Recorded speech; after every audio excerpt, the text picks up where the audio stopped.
Okay, part 7. Differentiate the following.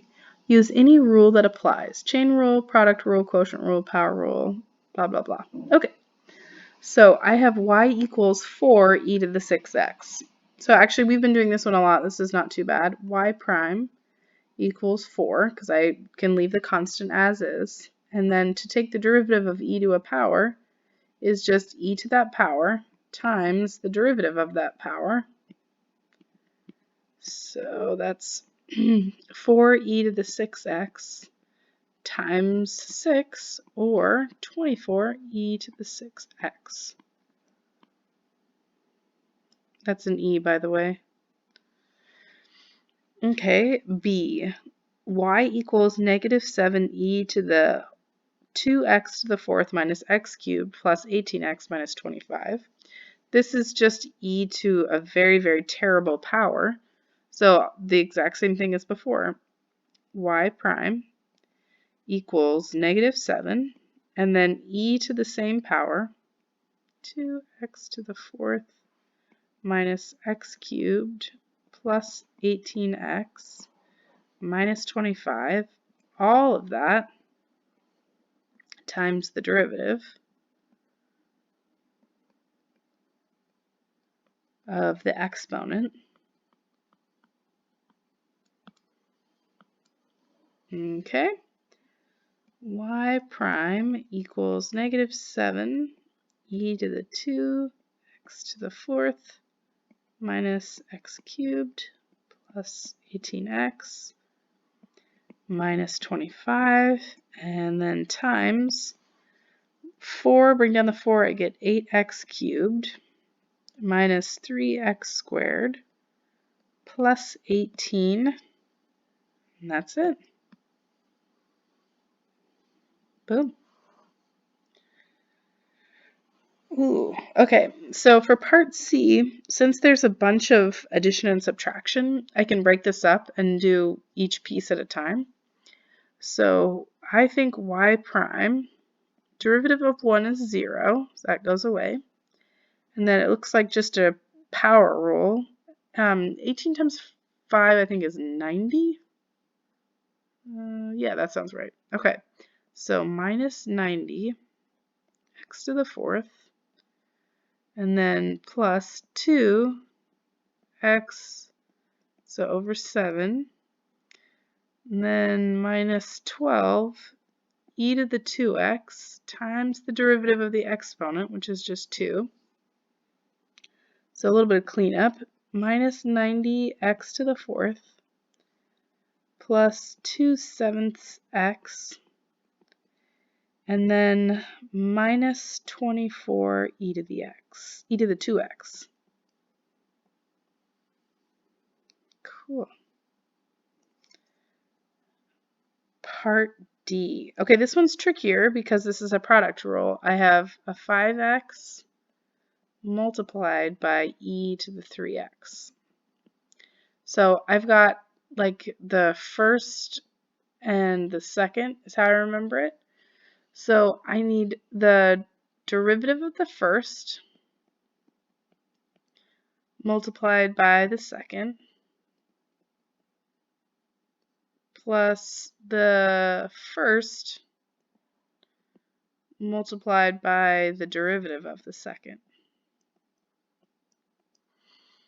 Okay, derivative of 5x is just 5, so 5e to the 3x, and then 5x times e to the 3x times the derivative of the exponent, which is just 3. So 5e to the 3x plus 15x e to the 3x. Ooh, okay. E is horrific. It's also pretty tough. So I have another product rule, negative 4x cubed times e to the 4x squared plus 15. Oop, and I need that to go all the way down. Product rule says I'm going to do the first, negative 4x cubed, we're going to do the derivative of the first times the second, and then plus the first times the derivative of the second.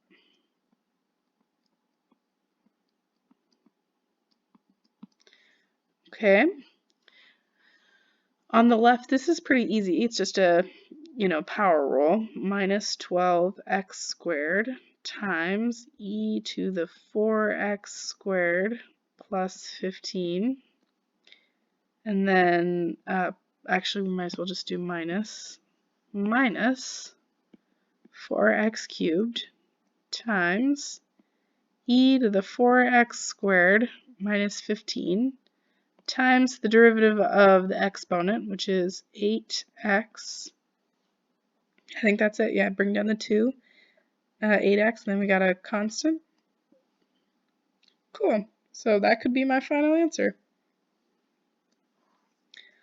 Okay, just keeps going. I think, yeah, F. Nope, there's G also. Okay, so this is a quotient rule. I've got a top,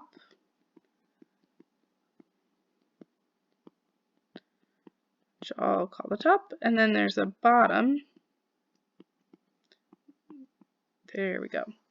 So to take the derivative, I'm going to do the bottom times the derivative of the top minus the top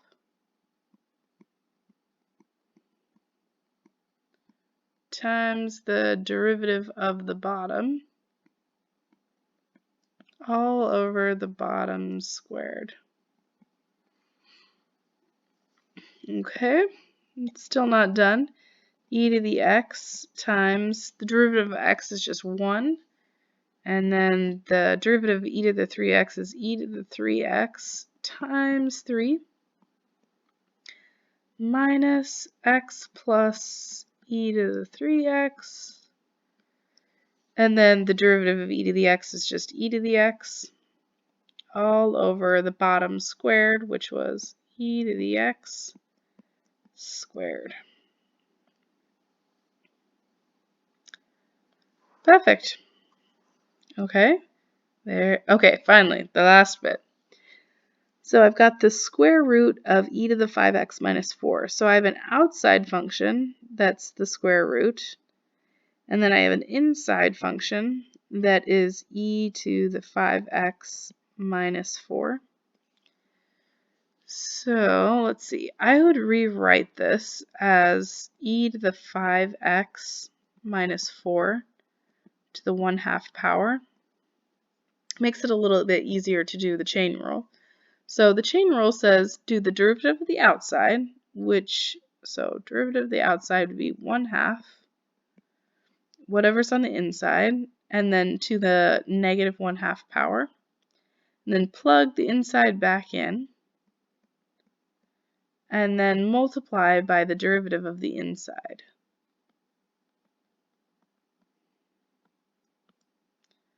So 1/2 e to the 5x minus 4, negative 1/2 power, and then times e to the 5x times the derivative of the exponent, which is just 5. The derivative of 4 is just 0. So I get that as my final answer. And then just as we're talking about this, reminder that e to the x is greater than 0 for all x. This means that e to any power is never going to be equal to 0. Another thing to remember while we're on the subject is that a square root, you can't, in this class, we're not going to square root negative numbers. So there's like a domain issue. Okay, we'll pause there.